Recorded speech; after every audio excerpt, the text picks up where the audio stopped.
మా ప్రజలందరికీ తెలుసు ఆవిడేదో పనికి మాలింది, ఆవిడేదో చెప్తుంది మీకు. సూదుకొని ఎవడు తినేస్తున్నాడో అందరికీ తెలుసు. ఇక్కడ ఆడికి నేను నువ్వు కండు వేసావు, సూదుకొండ దొబ్బు తినేద్దాం అనుకున్న వాడికే నువ్వు కండు వేసావు. చూస్తాం ఎలా తినేస్తారో సూదుకొండ. డాక్టర్ అప్పలరాజు కంఠంలో ప్రాణం ఉండగా సూదుకొండ మీద ఎవడు కూడా చేయి వేయలేడని చంద్రబాబుకి హెచ్చరిస్తా ఉన్నాను నేను. తమాషాలేంటి? చంద్రబాబు గారు ఒక మాట నేను మాట్లాడారు యువత ఉద్యోగాల గురించి. ఇది చాలా ముఖ్యమైనటువంటి మాట అండి. గతంలో చంద్రబాబు గారు ఒక హామీ ఇచ్చారు, ఇంటికి ఒక ఉద్యోగం ఇస్తాను, ఉద్యోగం ఇవ్వకపోతే నిరుద్యోగ భృతి ఇస్తాను అని. దానికి ఒక ప్రోగ్రాం పేరు పెట్టారు, ముఖ్యమంత్రి యువనేస్తం అని.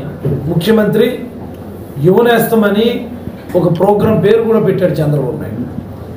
నీ హయాంలో నువ్వు ఎన్ని ఉద్యోగాలు ఇచ్చావు 14-19 మధ్యలో?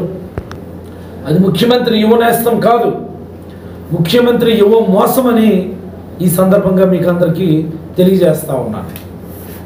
ముఖ్యమంత్రి యువ మోసం అది. మళ్ళీ ఇప్పుడు నువ్వు వచ్చి మళ్ళీ ఇంటికో ఉద్యోగం అంటావా? అది నోరా ఇంకేదన్నా అనేది? అది నోరేనా? ఎలా మాట్లాడగలవు నువ్వు? మొన్న వచ్చేమో నీ కొడుకు అంటాడు 1,70,00,000 టీచర్ ఉద్యోగాలు ఇచ్చానంటాడు. అంతమంది విద్యార్థులు లేరు కదా మన రాష్ట్రంలో. మన రాష్ట్రం తెలంగాణ కలిపిన అంతమంది విద్యార్థులు లేరు. ఉద్యోగాలే 2,68,000 ఉద్యోగాలు ఇచ్చాం.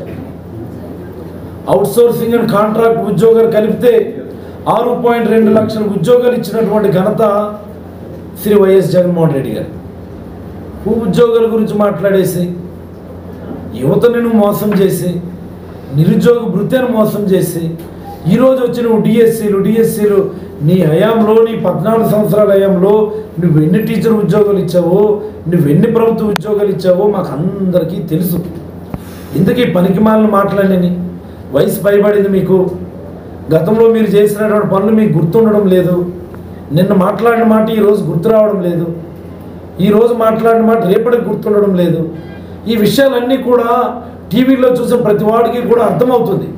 ఇదంతా కూడా జబ్బని నేను అన్ను, కానీ ఓల్డేజ్లో డిఫ్యూజ్ సెరిబ్రల్ అట్రోఫీ వస్తుంది అందరికీ కూడా. నాకు కూడా వయసులో వస్తుంది, నాకు కూడా కొంత చిన్న డిమెన్షియా డెవలప్ అవుతుంది.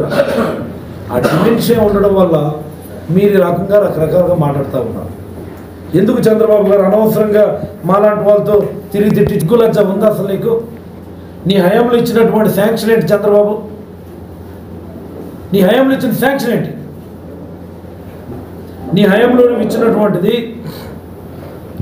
ప్రైవేట్ ఎంబీబీఎస్ అండ్ బీడీఎస్ కళాశాలల సంఘం ఆధ్వర్యంలో, please mark my word my dear friends, private MBBS and BDS కాలేజీల సంఘం వాళ్ళది ఒక ఆర్గనైజేషన్ ఉంది, private medical colleges and private dental colleges organization. వాళ్ళు ఇప్పుడు హాస్పిటల్ పెట్టుకుంటామన్నారు. దానికోసం చెప్పి నువ్వు ప్లేస్ ఇవ్వండి అని చెప్పి సీఎంఓ నుంచి నువ్వు ఒక లెటర్ పంపించడం నిజం కదా?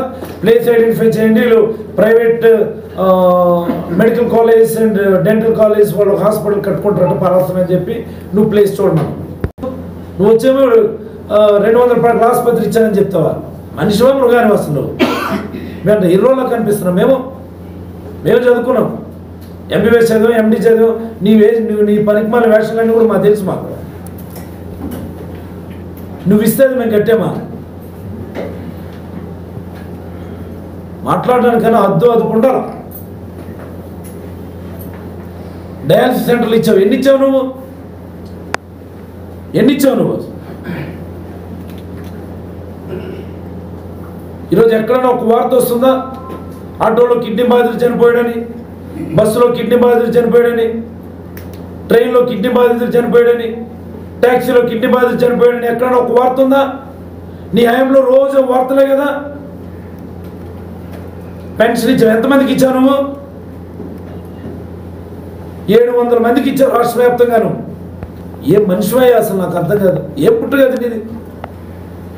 ఈరోజు తీసుకో, రాష్ట్ర వ్యాప్తంగా ఉన్న ప్రతి డయాలసిస్ పేషెంట్ కూడా 10,000 రూపాయల చొప్పున పెన్షన్ ఇస్తున్నటువంటి ఘనత మాది. రాష్ట్ర వ్యాప్తంగా స్టేజ్ 5లో ఉన్నటువంటి ప్రతి కిడ్నీ బాధితుడు కూడా 5,000 రూపాయలు పెన్షన్ ఇస్తున్నటువంటి ఘనత మాది. అది మానవత్వం అంటే. That is humanity. That is the passion and compassion towards the kidney disease patients. నీకు సాధ్యం కాలేదు కదా, హెలికాప్టర్ చూసుకుని ఉంటావు కదా బిల్డింగ్. కోవిడ్ కష్టకాలాన్ని సైతం అధిగమించి ఫౌండేషన్ అండ్ ఇనాగ్రేషన్ 2 చేసాం మేము. నీకు సాధ్యమా? నీ 14 సంవత్సరాలు బతుక్కి ఎప్పుడైనా ఒక ప్రాజెక్టులను పూర్తి చేయగలిగావా నువ్వు?